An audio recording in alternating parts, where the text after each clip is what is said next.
¿Qué tal? Sean bienvenidos a este su programa Matices, Realidades de Michoacán Contemporáneo. En esta tarde vamos a tener el tema las condiciones sociales de los estudiantes de educación básica en Michoacán y tengo la fortuna de poder coordinar este tema entre nuestras invitadas. Antes de entrar de lleno a este tema, quisiera comentarles de qué se trata. ¿Por qué el tema de las condiciones sociales de los estudiantes en la educación básica? Cuando se habla del problema de la educación básica en Michoacán, el acento generalmente se coloca en los maestros, o en el sindicato, o en la infraestructura en donde se trabaja, pero se soslayan o quizás se desconocen auténticamente las condiciones sociales de los estudiantes que asisten a las escuelas. Este programa presenta una muestra de lo que los profesores y directivos han hallado en torno a este problema, tanto en el nivel de primaria, como en el de secundaria, como en el de bachillerato. Y con esta breve introducción voy a presentarles a nuestras invitadas. Comenzamos con la maestra Selene Guzmán Cervantes. Ella es egresada de la licenciatura en Educación Primaria por la Escuela Normal Superior de Arteaga, Michoacán. Tiene la maestría en Educación con especialidad en Práctica Docente por la Universidad Pedagógica Nacional, sede Zamora. Actualmente se encuentra en el doctorado en Desarrollo Educativo con especialidad en la formación de docentes por la misma institución. Es asesor técnico pedagógico en la jefatura del sector 31 de primarias en La Piedad y en los últimos años ha trabajado como promotora de lectura a través del Festival del Cuento y la Lectura. También tenemos entre nosotros a la maestra Patricia Torres. Ella es egresada de la licenciatura en Ciencias Sociales por la Escuela Normal Superior de Zamora. Tiene la licenciatura en Pedagogía por el Instituto Michoacano de Ciencias de la Educación, José María Morelos, de Morelia. Tiene la maestría en Educación Básica por la Universidad Pedagógica Nacional. Tiene un diplomado en Adolescencia y Aprendizaje Escolar y uno en Formación de Tutores, ambos por la Secretaría de Educación Pública. Ha trabajado desde hace muchos años como profesora de Historia de México y Formación Cívica y Ética y, bueno, es docente en una de las escuelas más concurridas de La Piedad. La maestra Melba Albavera Padilla. Ella es licenciada en Antropología Social por la Universidad Autónoma Metropolitana. Actualmente se desempeña como profesora de Educación Media Superior en el Colegio de Bachilleres del Estado de Michoacán, por sus siglas COBAEM, plantel La Piedad. Participó en el diseño y operación del Programa Institucional de Prevención de la Violencia Escolar y de Cultura de Paz del COBAEM. Durante 5 años ha participado en el proyecto de investigación sobre mujeres en situación de cárcel del Colegio de Michoacán. Es afiliada a la línea de generación y aplicación del conocimiento, violencia y vulnerabilidad social en contextos locales y transnacionales del propio Colegio de Michoacán y es integrante del Observatorio Nacional sobre Violencia entre Hombres y Mujeres de la Universidad Autónoma Metropolitana y del CONACYT. Bienvenidas todas. Gracias. Muchas gracias. No quiero decir que las traje con engaños, pero me da mucho gusto tenerlas aquí para discutir un tema que, como hemos comentado en otras ocasiones, a mí me parece que es de fundamental relevancia. Y es cambiar el acento del problema de la educación básica en Michoacán, quitar la atención y los reflectores de la responsabilidad que tienen los maestros, porque todo va para ellos, ¿no? Que si las nuevas técnicas de enseñanza-aprendizaje, que si la nueva estructura curricular, que si ahora el enfoque es por competencias, que si antes era por alguna otra corriente pedagógica de moda, pero poco se ha puesto la atención en los problemas que ustedes enfrentan ante grupo todos los días, ¿no?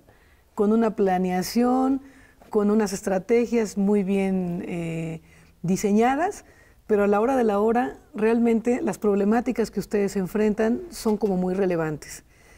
Y bueno, este programa tiene la intención de como demostrar, ¿no?, que hay esta otra cara de la moneda, que es tanto o más importante, según mi perspectiva, en el proceso de la problemática que enfrenta la educación en Michoacán.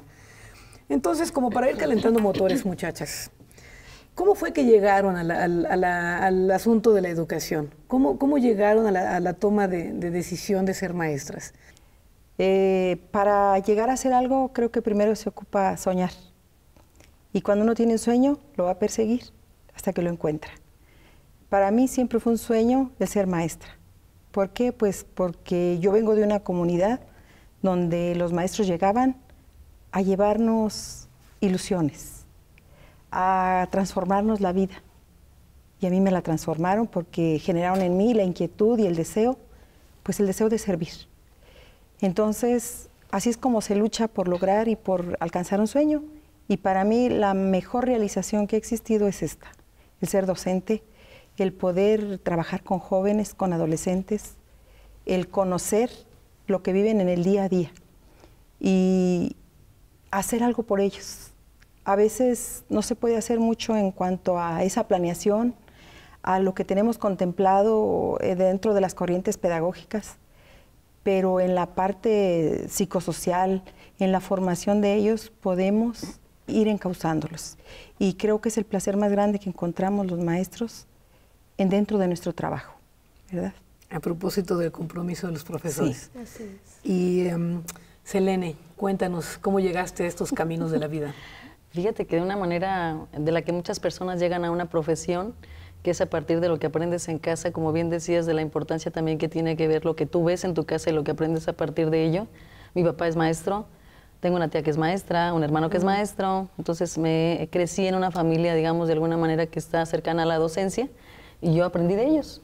Desde muy chiquita mi papá me llegó a llevar a la escuela donde él laboraba, entonces fue algo que yo aprendí a querer. Casi como un oficio. Casi como un oficio, efectivamente. Entonces cuando ya empecé a crecer y era como, ¿a qué te vas a dedicar? ¿Qué vas a estudiar? Pues no hubo mucho que pensar, porque para mí era algo que yo ya había, digamos, disfrutado, aunque no de manera formal u oficial, pero ya tenía ese acercamiento con otros niños, como dándoles clase, vamos a decirlo de esa manera, y por lo que tú vas aprendiendo. Entonces me parece muy importante la parte de la que hablas, de que es cierto que luego se centran muchas cosas en el docente como responsabilidad, sobre todo responsabilidad negativa de lo que sucede en su entorno. Sin embargo, también hay una parte muy positiva, muy bonita, que el docente sí transmite como amor tanto a tus compañeros, a tus otros, me refiero compañeros niños, pero también sobre la vocación que él tiene. Eso es muy importante. Un docente con vocación se nota donde se para, ¿no? Entonces, sí, yo aprendí eso de mi familia y gracias a eso estoy aquí, como comparto con Pati, una profesión que me ha dado mucho, muchísimo, casi todo. Qué padre. Doña Melvis. Sí, pues yo por fortuna he llegado porque finalmente terminé yo en una carrera que es la licenciatura en Antropología Social. Es finalmente un área social, un área donde la formación propia de la licenciatura, del perfil del antropólogo, pues es muy de formación también hacia los otros, es compartir, es comprender al otro. Siempre es que una característica del antropólogo es no pensar desde tu propio mundo, desde tu propia perspectiva, sino siempre tratar de entender al otro. Y a mí las circunstancias me llevaron afortunadamente al sector ya de educación media superior, cosa que yo acepté y agradezco, porque lo disfruto mucho, es también una parte de la vocación que el destino a veces te pone, no porque no esté yo perfilada desde un inicio en una carrera de docente, quiera decir que no esté preparada para ello, porque finalmente el compromiso y el gusto te impulsa a hacerlo. Y luego ves al sector al que tú te diriges y sientes, además de un impulso amoroso, un compromiso también, una responsabilidad y un privilegio. Es un privilegio estar frente a tantos jóvenes que están esperando de ti un aprendizaje académico y de la vida también. Entonces, sí. A mí afortunadamente me tocó estar en otros momentos, en otros años, hoy en el medio superior, y es algo hermoso que disfruto. Bueno, de alguna manera contestaron la otra pregunta que teníamos, que tenía que ver con más o menos cuántos años llevan en el magisterio, pero pues se ve que aquí todo el mundo... Que ya estamos viejitas. Desde la primaria que acompañaba a su papá. Pero nomás por no dejar, Pati, ¿cuánto bueno, tiempo? Pues aproximadamente unos 23 años. Sí. Ok. Sí. Yo tengo aproximadamente 15 años de manera ya formal, que egresé de la licenciatura y que me incorporé inmediatamente a dar las clases, más o menos 15 años. ¿Y tú, Melba? Y de mi parte fue un poco intermitente, pero ya así como formal, yo soy la más joven. Yo tengo 3 años. ya formalmente frente a grupo. Antes había sido intermitente, pero con gusto siempre. Siempre. Pues abordando un poco ya el tema, ¿no? Digo, evidentemente ustedes todas son experimentadas, aunque dices que de manera intermitente. La formación antropológica siempre da cuenta de los problemas de la educación. Pero abordando el tema, ¿qué tanto consideran ustedes que el contexto familiar puede llegar a ser un problema en el proceso educativo? Es decir, hemos generalizado que todos los muchachos en educación primaria, en educación secundaria y en bachillerato vienen de hogares estandarizados, felices, contentos, y esta presuposición ha dejado de lado, me parece que de manera injusta, realmente cuáles son las condiciones sociales de las que proceden los muchachos. Platicando con ustedes antes de llegar a este programa, pues me habían compartido algunas de las experiencias que les ha tocado vivir. ¿Cuál ha sido su experiencia frente a grupo como docentes en las diversas materias que ustedes han dictado? Que les ha permitido identificar que la problemática familiar puede ser determinante en este proceso de la educación. Ahí sí quisiera empezar yo. La verdad es que quiero decir que tengo la experiencia de haber trabajado en el medio tanto rural como en el urbano, y puedes hacer una comparación, además en varias partes del estado, porque a nosotros luego nos cambian de alguna manera de centro de trabajo, vamos a decirlo así. Y hay una diferencia abismal dependiendo del entorno del que tú me hables. Si estás hablando de Contepec, si estás hablando de Morelia, si estás hablando de La Piedad, pero además si hablas de La Piedad, de la escuela Arnulfo Ávila en el turno de la mañana o en el turno de la tarde. Eso es algo que podemos ver los maestros que estamos frente a grupo, que si tú trabajas en esa misma escuela por la mañana, que a mí me tocó, por ejemplo, trabajar en una misma escuela en los 2 turnos, por la mañana llegan los niños más bien aseados, las mamás están más al pendiente, y por la tarde es todo lo contrario. Llegan niños que llegan sin comer, que tienen muy bajos recursos económicos, que tienen una falta de atención muy grande. Si ahorita vemos los medios de comunicación, nos han absorbido mucho a estos niños ya, porque aunque no tengan todo el acceso, sobre todo en las áreas rurales, que eso crea una distancia enorme en acceso a la cultura, en acceso a la misma educación. Hay otra cuestión que ahorita está marcada muy fuerte, que es ahorita ya los 2 padres de familia trabajan, y todo el día, y todo el fin de semana. Y entonces el tiempo que están en casa están haciendo otras actividades, y los niños crecen con la abuelita, con el tío, con el primo, con la televisión, con la computadora. Entonces eso les crea un problema muy grave. Les voy a platicar muy breve una experiencia que tuve para dar cuenta de lo fuerte o lo pesado que es la carga que tú traes familiar para poder avanzar en la escuela. Tuve un niño que hurtaba cosas en el aula. Entonces ya, para no contar toda la historia, tuve una estrategia para tratar de abordar ese asunto con él, y terminó diciéndome: maestra, le voy a decir la verdad, es que mi mamá me dice que yo me lleve todo lo que me quepe en la mochila, y que si yo no llevo cosas de aquí, entonces ella me va a regañar. Y entonces digo, con esa carga, que tu mamá te diga que eso es algo bueno, ¿qué tanto podemos hacer nosotros como maestros para contrarrestar esa situación? Entonces, claro que obviamente a pesar de eso traté de hablar con él, de buscar otras estrategias, etcétera. Sin embargo, a lo que voy es esto: si en tu casa te están diciendo que eso que es algo hasta ilegal, algo malo, y que te están diciendo que es algo bueno y que además estás obligado a hacerlo, ¿cómo como docente puedes contrarrestar eso fuertemente? Claro. Si estás un tiempo con ellos muy breve en el aula, ¿no? Entonces, sí nos enfrentamos a situaciones muy complicadas. Por esa razón, cuando se habla de la responsabilidad del docente y se le quiere culpar de todo lo que pasa malo en educación, creo que hay una injusticia grande, ¿no? Porque somos una parte solamente, una muy importante, claro, pero no la única que tiene responsabilidad en esto. 5 o 6 horas, ¿no? Al día, Sí, al final de cuentas. Finalmente.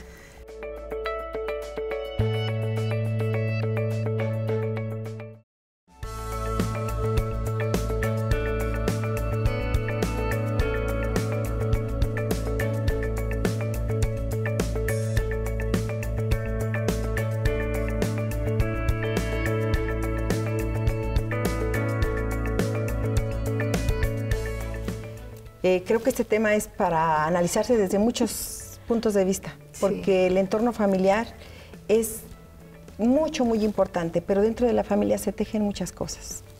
La parte económica, ¿sí? Las relaciones familiares, cómo está integrado el hogar ahora, que ha cambiado tanto la estructura de familia. Entonces, son muchos elementos que influyen para que ese chico, en qué condiciones llega a la escuela. Yo les comentaba en algún momento, yo he tenido alumnos de diferentes estratos sociales, pero sí me ha tocado ver de situaciones muy difíciles, donde los chicos llegan sin alimento. Yo en alguna ocasión comentaba de un chico que se me quedó grabado, que comía hojas de su libreta, porque no tenía nada en el estómago, cargaba una botella con agua y su hoja de libreta. Entonces, cuando se enjuicia o se critica al maestro de que el maestro tiene la culpa de que la educación esté mal, eso hiere a los maestros. Nos sentimos ofendidos, porque nosotros vivimos el día a día.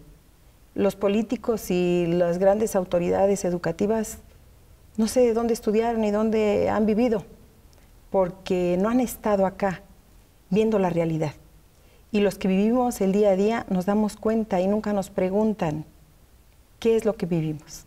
Chicos que llegan sin desayunar, sin dormir porque pues el papá tiene algún vicio, porque la mamá trabaja o porque no vive con ellos, porque son hogares desintegrados, porque están a cargo de la abuela.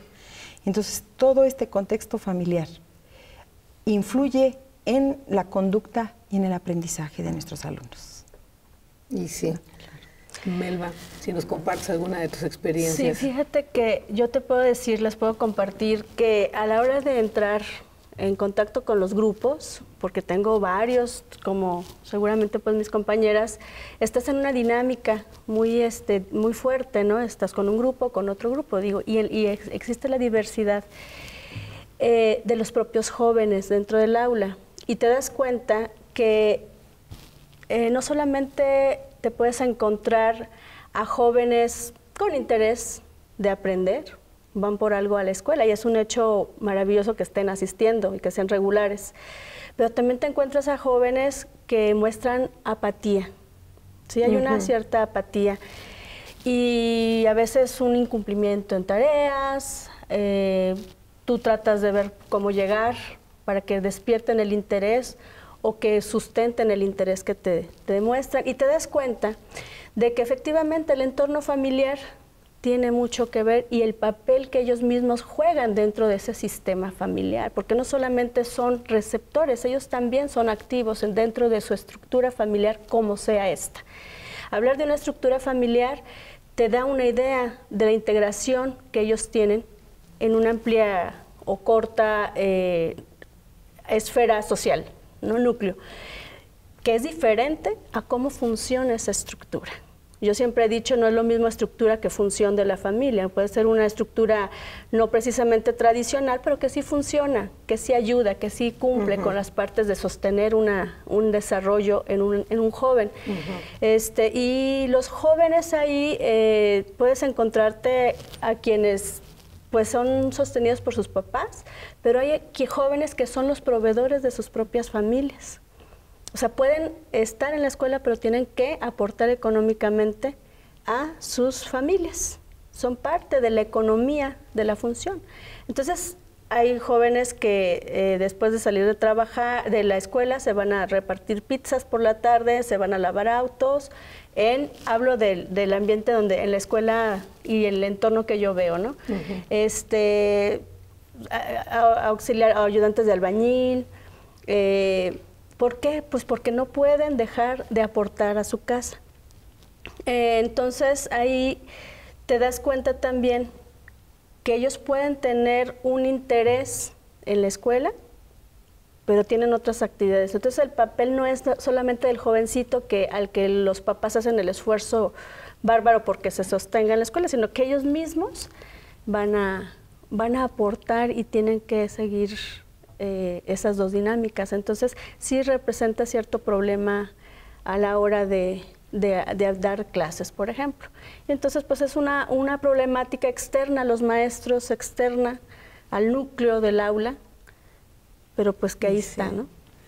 A mí me gustaría que, igual lo comentamos ya aquí entre las tres, preguntarles entre esta distinción entre la educación propiamente dicha y la alfabetización, ¿no?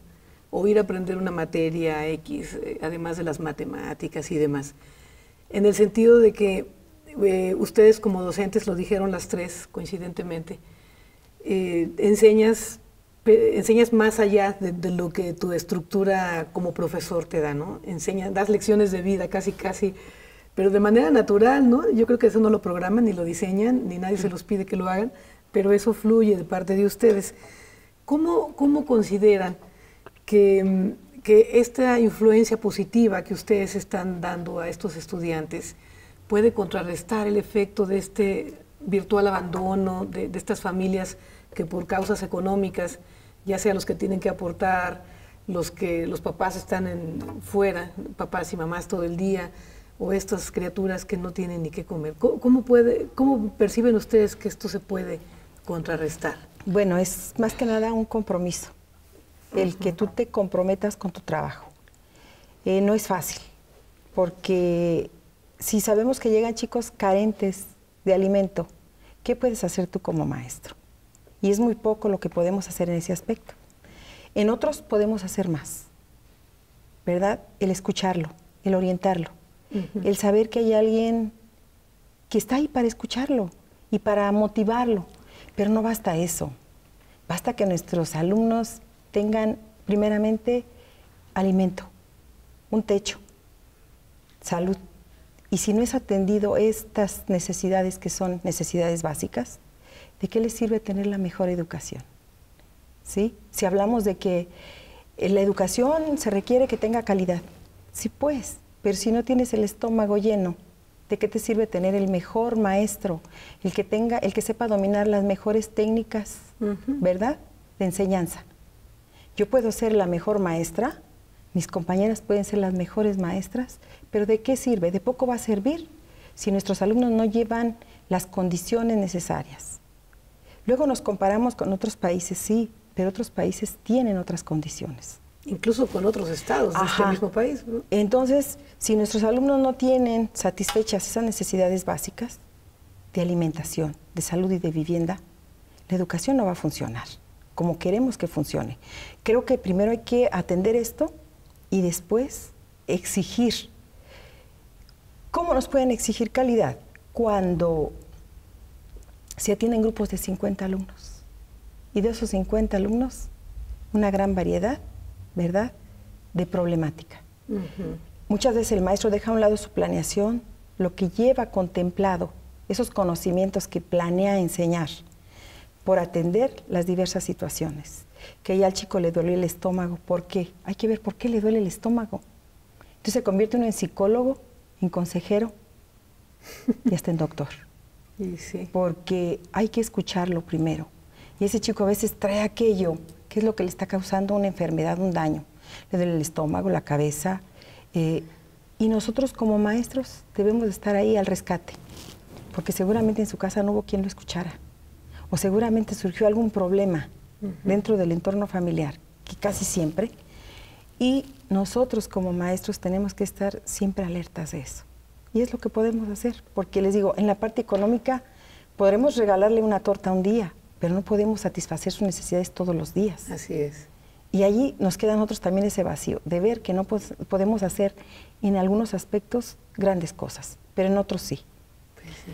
Aquí hay varias cuestiones. Mira, una muy importante que me parece para destacar en este punto es que nosotros cuando trabajamos con grupos muy numerosos, por cierto, llegar a tener 50 alumnos, les digo, hasta para pasar lista me tardo, ya no hablemos de atenderlos, es un mar de niños y además, o sea, no estamos hablando de una personalidad única en todos esos niños.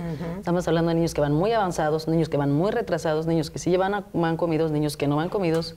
Y también nosotros como docentes tenemos relación tanto con ellos como con los papás. A veces con los papás es una mayor batalla que con los mismos niños. Yo creo que hay que considerar aquí que hay una parte muy importante que es, para algunos niños, la escuela es el espacio donde tienen tranquilidad, más que en la casa. Es decir, que es importante destacar ese punto. Qué bueno. He tenido niños, por ejemplo, que son víctimas de abusos en sus casas.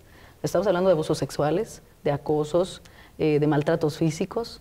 Y entonces la escuela se vuelve su refugio, vamos a decirlo de esa manera. He tenido alumnos con problemas graves, o sea, una cosa que dices tú, ¿cómo es posible que un niño de esta edad no sea un niño ya? Ya es un adulto en su cabeza porque está viviendo cosas que lo han hecho madurar a la fuerza por estas cuestiones que él está viviendo. Entonces la escuela se vuelve su refugio y tú como docente ¿Cómo vas a hacerle para atender toda esa diversidad de alumnos que tienes y eso, atenderlos? Porque además hablábamos de esta parte de la vocación, que es decir, yo tengo la obligación de dar, de trabajar ciertos contenidos con ellos, de hacerlos aprender, etcétera. Es cierto, ¿cómo haces aprender a un niño que está sufriendo acoso sexual en su casa, por ejemplo, por un tío? ¿No? Entonces, eso es complicado y no lo puedes solucionar. En muchas ocasiones no puedes hacer gran cosa.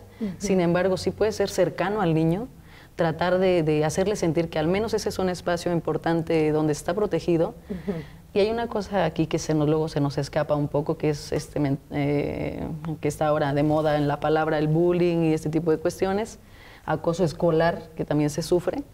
Y que a veces los docentes, ahí sí, hay una parte, digamos que son dos partes del docente, ¿no?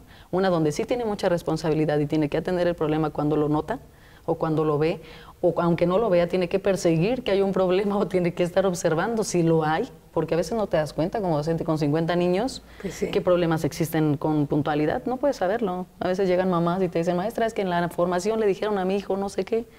Pues es complicado que te enteres de cada cosa que pasa. Sin embargo, si hay que perseguir de alguna manera como docente, les digo yo, creas como cierta habilidad de investigador, porque tienes que tener esas cosas de manera muy puntuales para atacarlas de alguna forma y hacer que el niño de veras se sienta ahí, en un espacio en el cual va a aprender, pero además que se sienta en confianza para hacerlo, donde sepa que tú le vas a exigir, pero que a la vez él puede dar de sí. O sea, hay una cosa que decía Pati muy interesante, que es esta cuestión donde un niño va sin comer, donde un niño lleva, digamos, las condiciones peores para poder aprender.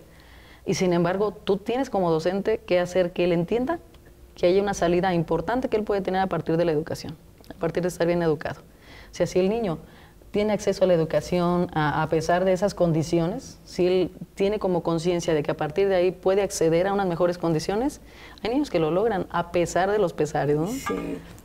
Sí, Habla hay de mucha, la fortaleza mucha social. perseverancia. Sí. Yo nada más te diría ahí que cómo podemos hacer o cómo contribuir para cambiar situaciones, pues sobre todo justamente es generarles expectativas, que estén seguros de que hay más allá, o sea, que sí se puede lograr si se comprometen, y son desafíos tanto para el alumno como para el propio maestro, ¿no? Pero finalmente no debemos olvidarnos que somos un sistema y que ahí la familia nos va a tocar toparnos con pared a veces, porque no escuchan, porque simplemente no van, los mandas llamar y no están, o hay papás que sí se interesan y que se solidarizan a veces, ¿no? Pero yo creo que también es importante que ellos sepan que vale la pena estudiar y que, como dices tú, esta parte de alfabetismo y de educación, pues sí van de la mano también, ¿no? Entonces es lo que creo. Y sí, o sea, evidentemente la problemática es como intensa, como personal. Sí, es una mezcla. Muy social. Pero, Magda, sí. mira, a veces la escuela se convierte en una guardería, porque hay grupos muy complejos. ¿Y qué pasa? Que a veces el maestro absolutamente deja a un lado la planeación por andar atendiendo la violencia que se genera entre ellos. Y volvemos a lo mismo. ¿Por qué se genera esa violencia? Pues por todo ese cúmulo, ¿verdad?, de cosas, de experiencias que traen los jóvenes, los adolescentes, y van a sacarlas ahí. Ahí encuentran a otros que vienen irritables igual que ellos, y ahí surgen conflictos. Entonces el maestro se convierte ya en cuidador, en referee, ¿verdad? Porque hay que atender cómo dejar esa violencia ahí, aunque existe. Y tenemos también, es otro problema con el que luchamos. Y nosotros se nos señala a los maestros como las personas responsables de la educación, pero la educación es compleja. No es nada más decir, esta reforma va a funcionar o este método va a funcionar. No, es analizar todas las cuestiones que están ahí entretejidas y que nos están haciendo caminar hacia donde vamos. Entonces, creo que antes de hacer cualquier cosa, hay que venir y conocer la situación acá, abajo.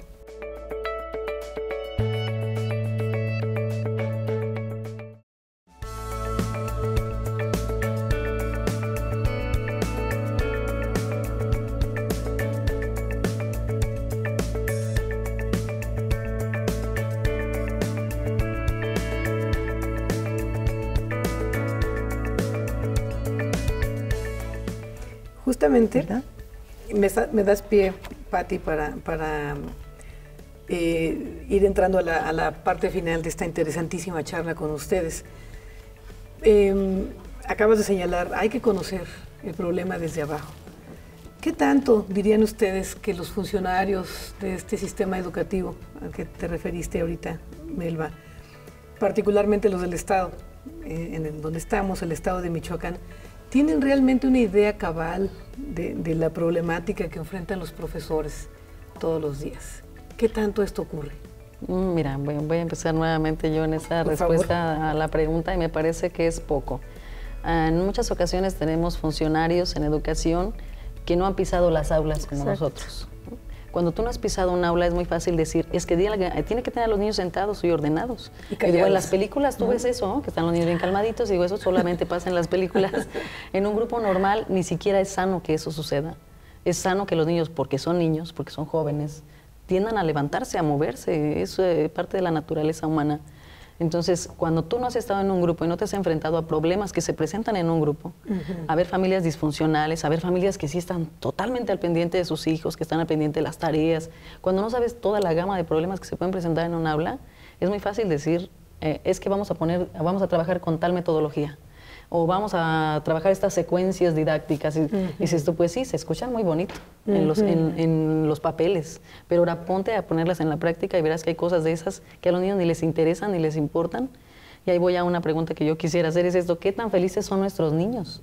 ¿Qué tanto yo no estoy educando a un niño para el futuro? Que luego decimos, es que estos son nuestros futuros, no sé qué. Y lo educamos pensando en el futuro, no en el presente. Por esa razón no quiero que se pare. Por esa razón quiero que esté trabajando todo el día y que le dejo un montón de tarea todavía para su casa, etcétera, ¿no? Entonces, ¿qué pasa con esas cuestiones? ¿Qué tan felices son nuestros niños donde están cumpliendo ciertas responsabilidades, por supuesto educándose? Pero ¿qué tanto estamos haciendo de verdad por estos niños? Y los funcionarios, ¿qué tanto conocen estas problemáticas? La verdad es que no lo hacen. Ellos están preocupados por la infraestructura, que no sea importante, muy importante también, por otro tipo de cuestiones, ¿no? Pero no precisamente por la educación de los niños, que esa es básica, que tú tienes de veras que tener, digamos, el conocimiento cercano de cómo aprende un niño o de cómo aprende un grupo tan diverso, porque tienes, te digo, niños que saben, que casi te dan clase a ti como maestro, y otros niños que no saben ni la A. Así tenemos en el mismo grupo, sí, claro, sí. En donde te pares, sea una escuela privada, sea una escuela pública, y además cómo ha crecido, cómo han dejado crecer, y en eso tiene que ver mucho nuestras autoridades, la escuela pública, la escuela privada a razón de la pública, ¿no? Entonces, todas esas cuestiones son problemáticas muy fuertes aquí en el Estado, que crean una distancia enorme, cada vez mayor, entre la gente que no tiene nada y la gente que tiene un poco más. Sí, es una ¿No? ¿Dónde has estudiado? Te preguntan, pues en tal escuela. Oh, qué bien, como si eso fuera, no sé, tal vez solo por tu acceso a eso. A veces no tiene solamente que ver con eso, tiene que ver con tu propia historia de vida, con tu propia familia, qué tanto acceso tienes a eso. Entonces, creo que los líderes que tenemos, falta eso, que ejerzan el liderazgo, porque esto es de liderazgos. Pero de un liderazgo que, sí, claro, cercano, ustedes, tienen que conocer el problema, ¿no? Tienes que haberlo vivido para poder entenderlo. Yo digo, esas personas que llegan a ocupar esos cargos, esos puestos, seguramente no han estado en los contextos en los que nosotros hemos estado. Cuando yo veo estos anunciamientos o discursos, digo, en algún momento esta persona estaría frente a grupo. ¿Por qué no viene a preguntarnos? ¿Por qué no viene a conocer nuestra realidad? Con ganas de en ese momento filmar una película, algo, y hacérselo llegar. Porque digo, ¿en qué mundo viven? Que no conocen nuestra realidad. Diseñan cómo hay que trabajar con los chicos. Digo, sí, esto funciona, se ve muy bonito aquí escrito en el papel y nos lo aprendemos de memoria, y si me preguntan les digo los pasos a seguir y todo. Pero nuestros adolescentes están carentes, volvemos a lo mismo. A veces ni el lápiz, llegan sin lápiz a la escuela. Y también a veces les dice uno a los padres de familia, a ver, manden a sus hijos con los útiles completos. No, pues sí, en la reunión se toman acuerdos, bla, bla, bla, todo muy bien. Y el día siguiente llegan los chicos, igual, carentes de todo aquello y con muchas circunstancias adversas. Entonces, nuestros gobernantes, nuestros dirigentes, no conocen lo que pasa en el día a día. Digo, se les olvidó, si acaso alguno es maestro, se les olvidó lo que se vive acá. O qué intereses los están moviendo para estar allá y olvidarse de su pueblo. Porque eso es traicionar a su pueblo. Es no servirle, porque este trabajo, esta profesión, es de servicio, es de entrega, ¿verdad? Es llegar, a mí una vez alguien me dijo, maestra, cuando usted llega a su salón de clases, ¿se olvida de sus problemas familiares? Sí. Tuve que aceptarlo. Se me olvidan porque me empapo de lo que viven mis alumnos y trato de ayudar, de orientar y de hacer lo poquito que pueda en cuanto a mi trabajo. Y sé que con lo poquito que hago, estoy aportando mi granito de arena para que espero que este país cambie con estas nuevas generaciones. Ojalá. Que tenemos muchos retos, muchos retos, porque conocemos los medios ahorita de comunicación, la información a la que tienen acceso los chicos. Es una desinformación la que ellos tienen, porque es tan variada que no saben ni por dónde caminar. Entonces, tenemos nosotros los maestros muchos adversarios y a veces somos nosotros mismos, los mismos compañeros. Entonces, es un compromiso muy grande y retos enormes. Perdón líderes. Que tome un poquito la palabra nada más en este punto para comentar algo que, por ejemplo, nosotros vivimos. Tenemos lo que es en la Ribera de Chapala, niños que vienen como con sus papás que son jornaleros, vienen de Oaxaca, de Guerrero, de Chiapas, y son niños que están una temporada y luego se van. Y entonces, por ejemplo, la norma te dice que tú no puedes aceptar a un niño para que sea dado de alta en una escuela si no trae la documentación completa, es decir, acta de nacimiento, CUP, su constancia o reporte de evaluaciones, etcétera. Entonces, yo comentaba que, por ejemplo, hay niños que están aquí en enero, vamos a decir así, se van con los papás en enero a su tierra y allá no los meten a clase. Entonces, llegan el siguiente año y no cursaron el otro medio año en ningún sitio. Entonces, si tú aplicas la norma tal como es, pues ese niño pierde el año, y no solo el año, sino que luego se van enfadando y terminan por abandonar la escuela.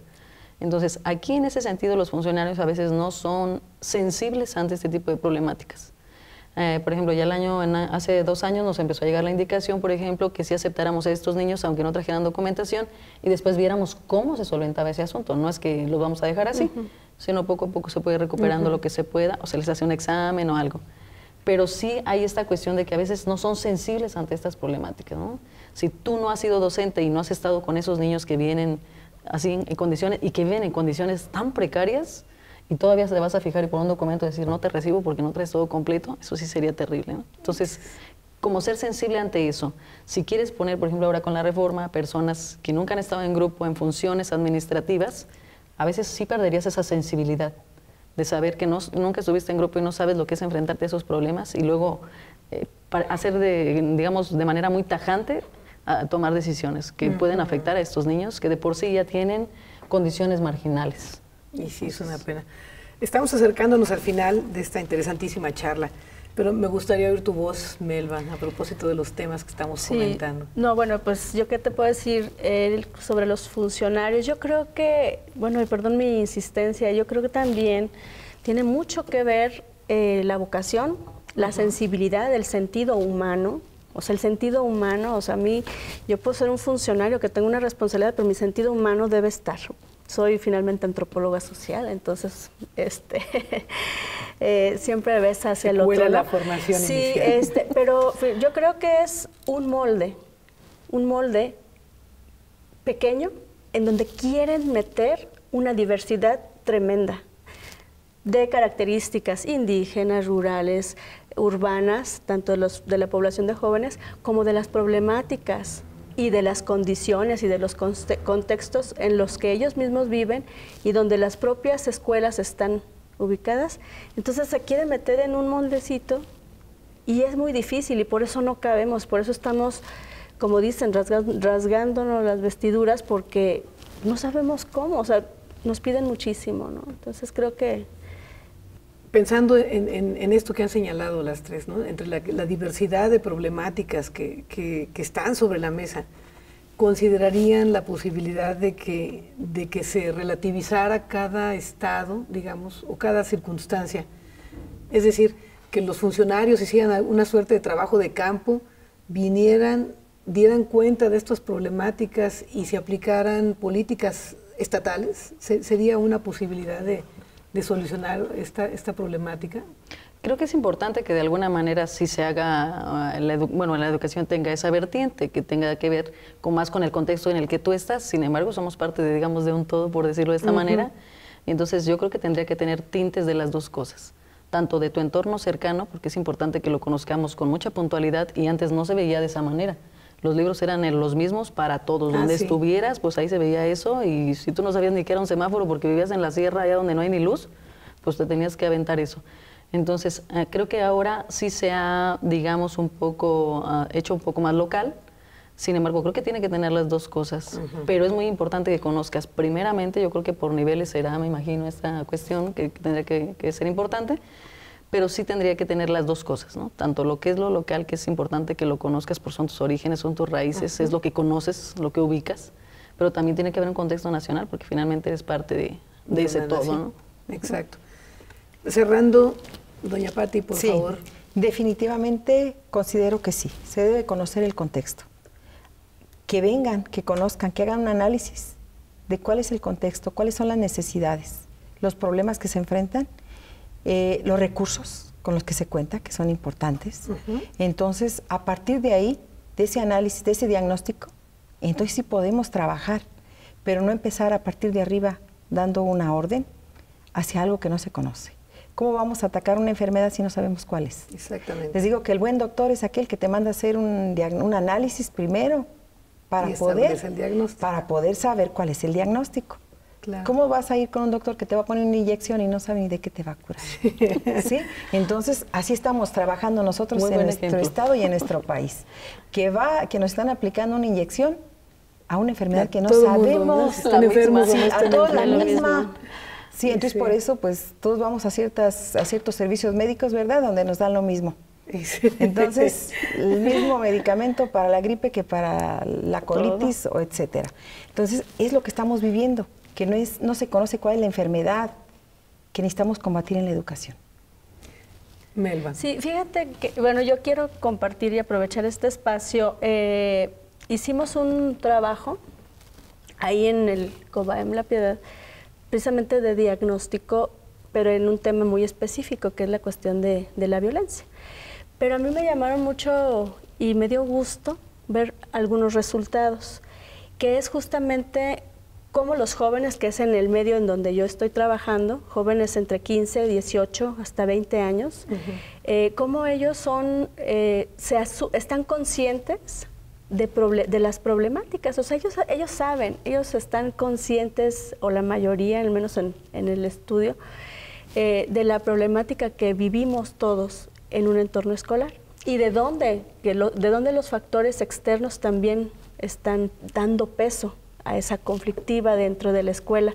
Están conscientes de que hay factores externos, y algo que a mí me alentó es, primero, que están conscientes, y segundo, que se reconocen como parte de algo que se tiene que resolver, y tercero, que están en la necesidad, y ellos mismos piden, los estudiantes piden que se les eduque, que se les enseñe, no nada más académicamente, sino también a cómo relacionarse, cómo llevar a cabo sus proyectos de vida, cómo construir incluso esos proyectos de vida, porque hasta hay estrategias para poderlos orientar en esa parte.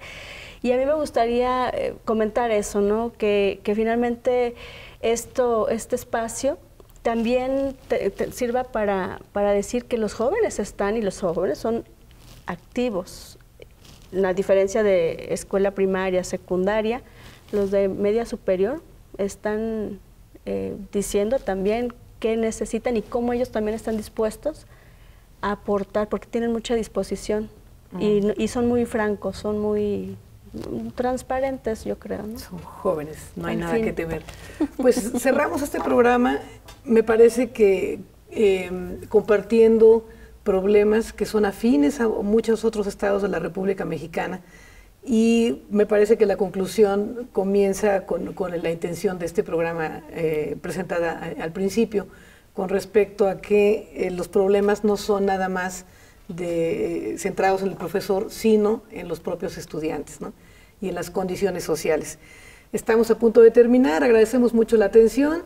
Este programa se llama Matices, Realidades del Michoacán Contemporáneo, una producción original del Colegio de Michoacán, y pues nos parece que llegamos al final. Muchísimas gracias, Selene, muchas gracias, Melba, muchísimas gracias, Patti, muchísimas gracias a todos. Hasta luego.